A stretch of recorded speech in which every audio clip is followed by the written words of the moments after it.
Bumi sudah semakin tua dan semakin dekat dengan akhir. Seluruh dunia mengalami bencana-bencana dahsyat mulai dari gempa bumi, tsunami, badai topan, sampai kebakaran hutan. Dan itu terjadi hampir setiap saat. Menyadari bumi sudah tak layak huni, manusia pun memutuskan untuk pindah. Selamat tinggal bumi. Mungkin kalimat itu yang terlintas di benak setiap orang dalam kendaraan pengangkut yang membawa mereka ke Aniara. Ya, itulah judul film yang akan saya ceritakan kali ini. Sebuah film fiksi ilmiah tahun 2018, disutradarai sekaligus ditulis oleh Pela Kegerman dan Hugo Lilja, dengan sederetan aktor dan aktris berkemampuan akting luar biasa yang memerankan karakter-karakternya. Baik, bersama saya Teguh Gusto, mari kita lanjutkan ceritanya. Selamat datang di Aniara, kapal antariksa penumpang dengan kecepatan 64 km per detik. Aniara akan menuju ke Mars dan diperkirakan waktu yang akan ditempuh kurang lebih sekitar 3 minggu. Setibanya di sana, tokoh utama kita, seorang wanita bernama Emily, langsung menuju ke Mima untuk menghilangkan stresnya. Ya, kebetulan wanita itu adalah seorang petugas Mima yang disebut Mima Robin. Emily berbagi kamar bersama seorang astronot bernama Roberta. Roberta adalah seorang perawan tua bermulut pedas, tapi meskipun demikian, dia adalah seorang yang sangat perhatian. Setelah Aniara meluncur, 1 jam kemudian, Emily langsung mulai bekerja. Dia memperkenalkan Mima, AI canggih yang bisa mengembalikan memori atau kenangan indah manusia, terutama tentang bumi, yang mana itu sangat berguna untuk relaksasi. Sangat mengejutkan, tiba-tiba saja terjadi guncangan.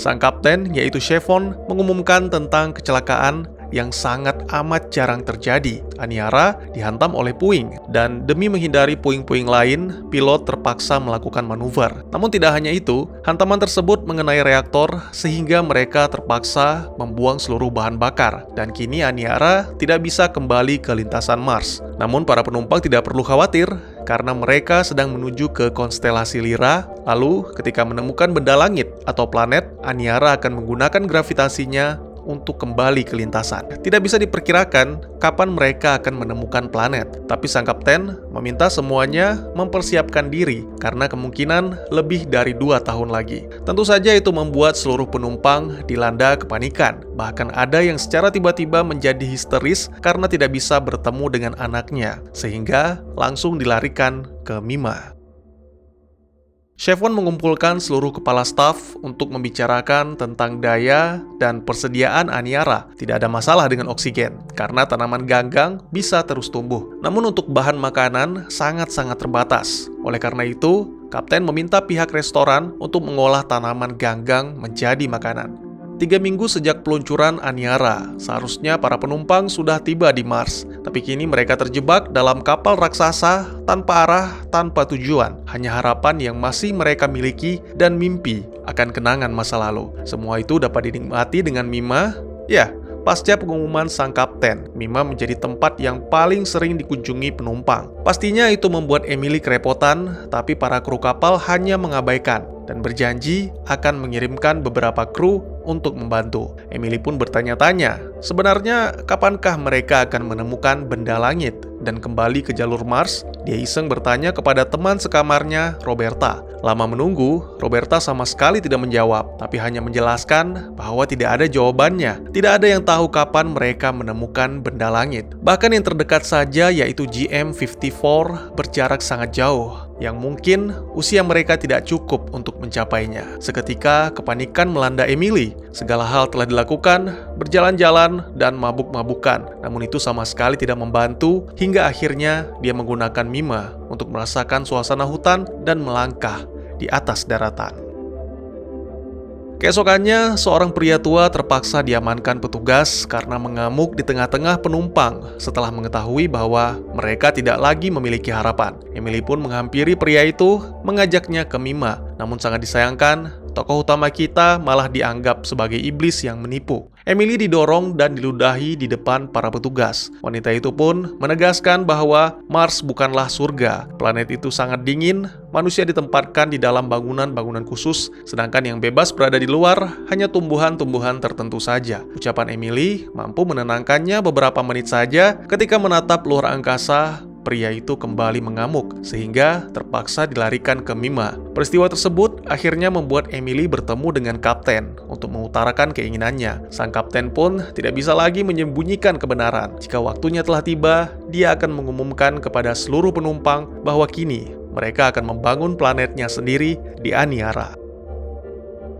Pada tahun ketiga, seluruh penumpang termasuk tokoh utama kita mulai beradaptasi dan menikmati segala macam hiburan yang mereka miliki. Tapi tetap saja, kenikmatan sejati adalah Mima, karena daratan adalah keinginan terbesar seluruh penumpang dan bahkan tak jarang di antara mereka yang rela membayar mahal demi mendapatkan waktu tambahan untuk bermimpi. Emily tertarik dengan salah satu kru bernama Isagel. Hari itu Emily merasa tidak enak karena Isagel sempat melihat dirinya bersama seorang pria. Namun anehnya, ketika Emily mencoba menjelaskan, Isagel malah cuek seolah tidak peduli. Menurut Roberta, memang begitulah seorang pilot profesional. Mereka bisa menahan perasaan dan mengendalikan emosi. Karena beban yang dipikul pilot sangatlah berat dan mereka harus selalu terlihat tenang. Contohnya seperti saat ini, Aniara hanyalah benda kecil di luar angkasa yang luas. Secepat apapun dia bergerak, tetap saja terlihat diam. Sama seperti buih kecil, itu adalah kita di dalam gelas milik Tuhan yang Maha Besar.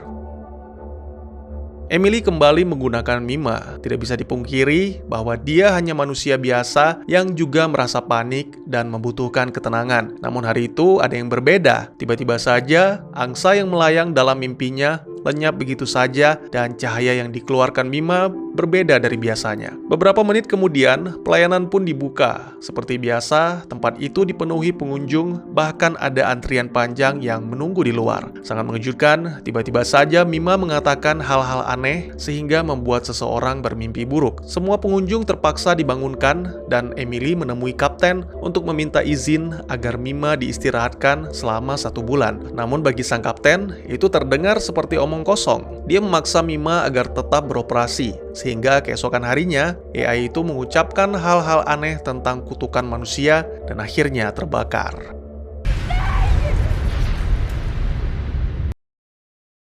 Terbakarnya Mima menimbulkan duka yang teramat dalam di hati para penumpang. Karena peristiwa itu sekaligus membakar mimpi mereka akan kampung halaman. Kini bumi hanya tinggal kenangan dan semuanya dipaksa beradaptasi di tengah-tengah kehampaan antariksa. Orang-orang yang tidak terima menuduh Emily sebagai penyebab rusaknya Mima. Isagel mencoba membela Emily, namun sangat disayangkan itu membuat mereka berdua berakhir di penjara. Pada tahun keempat, berbagai macam aliran dan kasus bunuh diri semakin merebak. Dalam 1 bulan saja, para petugas telah menemukan sekitar 48 kru dan 32 keluarga yang bunuh diri. Akhirnya, karena kekurangan orang, Kapten Chevron terpaksa membebaskan beberapa tahanan. Isagel mendapat tugas di bagian logistik, sedangkan Emily akan menjadi guru bagi anak-anak dan remaja. Dua wanita itu pun kini telah menjadi sepasang kekasih. Emily dan Isagel diajak bergabung dengan aliran kusuburan yang memuja Mima. Mereka menjalankan sebuah upacara yang pada akhirnya membuat Isagel mengandung. Pada tahun kelima, Isagel semakin dekat dengan masa persalinan. Namun wanita itu malah merasa bersalah karena akan melahirkan seorang bayi dalam kehampaan. Mengetahui hal itu, Emily pun berpikir keras untuk mencari solusi. Karena pastinya itu tidak hanya dialami Isagel, tapi juga para penumpang lain. Beberapa kali Emily mendatangi lokasi Mima, dan akhirnya dia menemukan sebuah ide, yaitu menciptakan layar hologram di sekitar kapal agar para penumpang tidak langsung melihat kehampaan.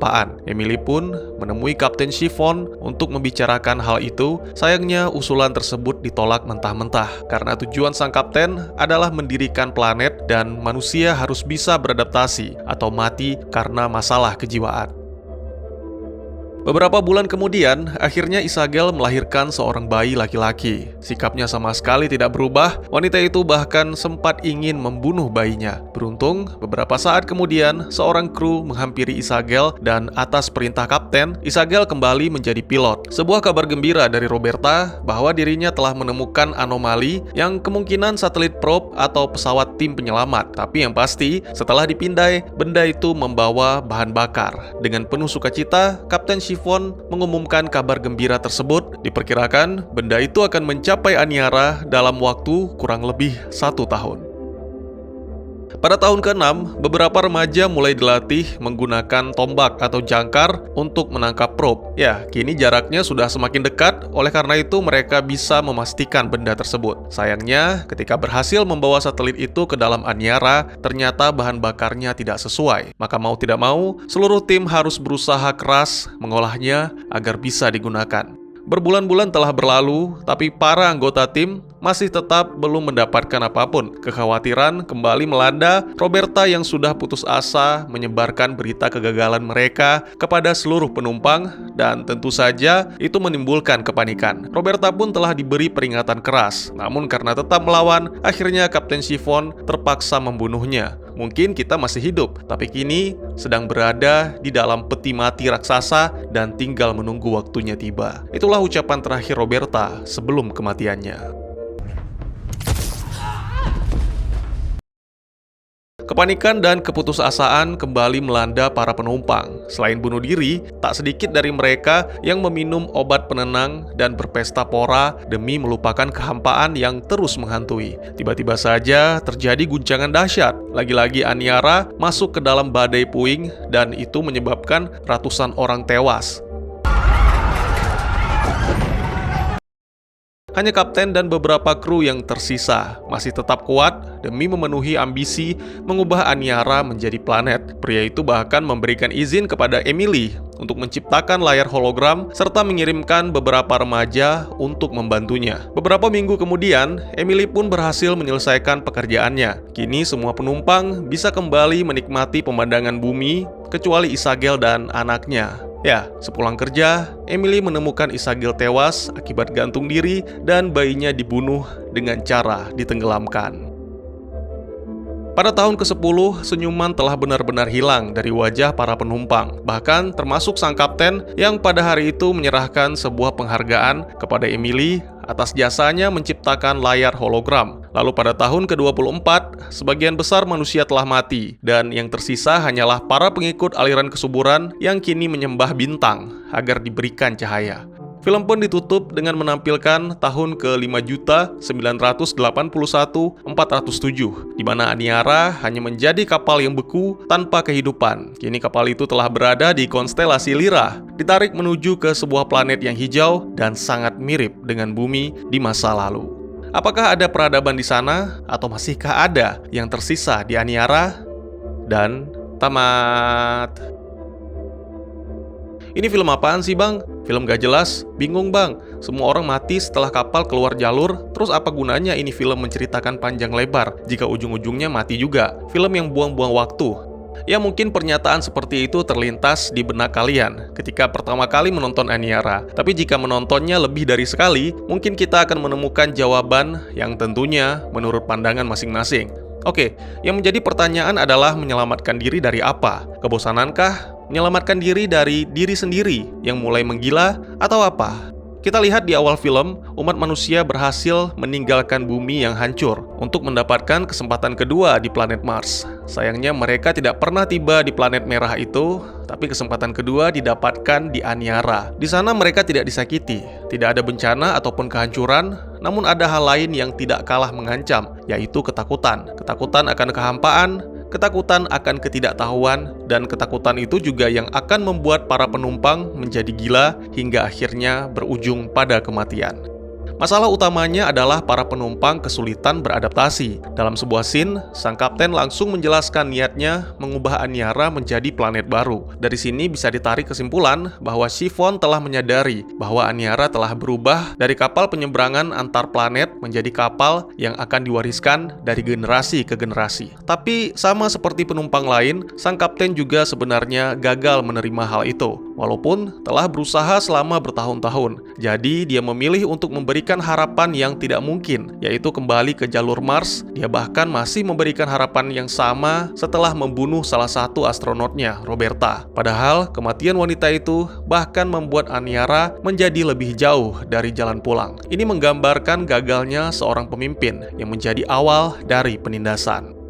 Tidak bisa dipungkiri bahwa jika Aniara menjadi suatu planet atau rumah baru bagi umat manusia, maka secara otomatis Kapten Chiffon yang akan memegang kepemimpinan. Bersama dengan para kru, sang kapten menjaga agar harapan itu tetap ada, sekaligus untuk mencegah terjadinya bunuh diri massal. Mungkin pada awalnya kita semua sepakat bahwa kebohongan Chiffon adalah sesuatu yang perlu dilakukan. Sayangnya, dia bertindak terlalu jauh, membuat keputusan-keputusan yang menghancurkan harapannya sendiri. Dan pada saat-saat terakhir, ketika kebohongan menjadi tidak berguna lagi, pria itu mengiris pergelangan tangannya, lalu memberikan penghargaan kepada Emily, orang yang pernah disalahkan, dihukum, dan ditolak. Terus apa yang menyebabkan semua orang mati di Aniara, Bang? Oke, bunuh diri sudah pasti menjadi penyebab utama. Emily sendiri telah melihat pergelangan tangan Chiffon yang menandakan sudah tidak adanya lagi harapan. Sebelum itu, kematian Isagel juga menandakan hilangnya harapan, karena wanita itu adalah seorang pilot yang akan mengendalikan kapal jika nantinya bahan bakar bisa ditemukan. Terus sisanya gimana, Bang? Ya, jika diperhatikan, sebuah scene akhir menampilkan tanaman ganggang yang berwarna kecoklatan, dan beberapa kantung ditampilkan bocor. Pada sebuah scene di awal film, ditampilkan anak-anak yang diajarkan tentang cara mengolah tumbuhan ganggang atau alga. Mereka dijelaskan, yang berwarna coklat itu sudah tidak bisa dikonsumsi atau busuk. Jadi ya, kemungkinan besar, para penumpang yang masih bertahan dan terlalu takut untuk bunuh diri, mati akibat kelaparan. Jadinya sad ending dong, Bang. Bagi manusia dan bumi mungkin iya, ini adalah akhir. Tapi bagi kehidupan belum tentu. Seperti yang saya ceritakan, kapal Aniara memasuki konstelasi Lyra dan ditarik ke sebuah planet hijau yang mirip dengan bumi, di mana kemungkinan besar layak huni. Jadi Aniara akan menghantam planet tersebut dan menebar benih kehidupan dari sisa-sisa abu manusia yang mungkin menjadi peradaban baru. Secara tidak langsung, ini seperti film-film fiksi ilmiah lain yang menceritakan tentang asal-usul kehidupan manusia di bumi. Bukan orang pintar atau sok tahu, saya hanya mengemukakan pendapat yang bisa menjadi bahan pertimbangan atau pemikiran kalian dalam memahami film. Tidak ada yang mengetahui benar atau salah selain sutradara dan penulis naskah. Oleh karena itu, mohon maaf jika memang ada kesalahan dari informasi yang saya sampaikan.